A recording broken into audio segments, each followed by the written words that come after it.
Dark Shadows was always, a very naive show. You didn't have a lot of sex. It was just very romantic and very innocent in its own time.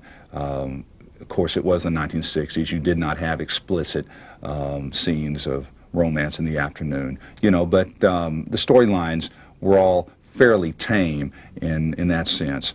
But you would have a few ultra-conservative religious groups that might say, oh, this was satanic, or, this had some demonic undertones. But by and large, the show was pure escapism, and it was meant as entertainment. Nobody was brainwashing anyone.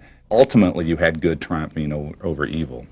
And, Barnabas did have doubts over his evil doings. And, he paid the price. So the series did sort of keep a morality in check, and it really did not do anything that outrageous, to warrant being called anything more than entertainment.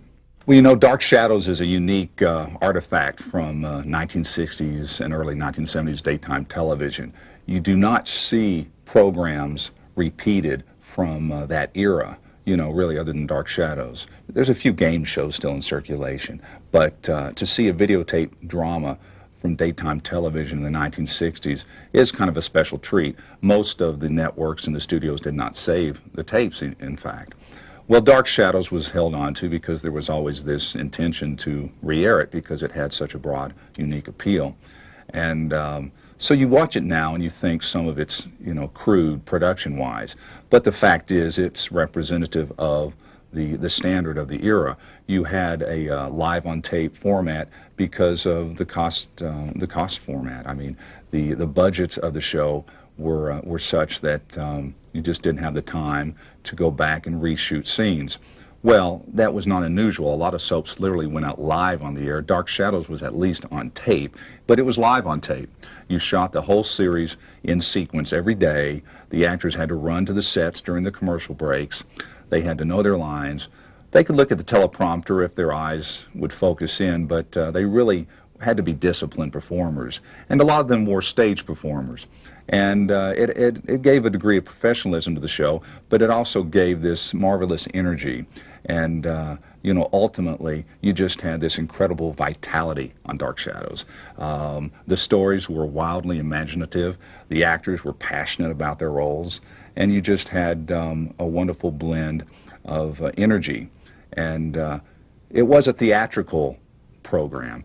And I think that it's only natural that Dan Curtis is trying to adapt the show to the stage, because it was as if the actors were doing a live stage play every day, Monday through Friday. And again, it just gave Dark Shadows a great energy. Dan Curtis is the quintessential salesman. He really knows how to put a project over. He knows how to convince you that it is the right thing to do and that he's the right man for the job. And his career has proven that he can do everything from A to Z. His golf show, Dark Shadows. He's done human dramas like When Every Day Was the 4th of July, which is kind of a similar to Kill a Mockingbird, a very tender story about childhood and growing up and various conflicts. But The Winds of War and War and Remembrance were gargantuan miniseries, which you'll never see anything that big for television again. I mean, $120 million to create over 30 hours of programming all over the world he shot. And so he's a man of scope and much vision.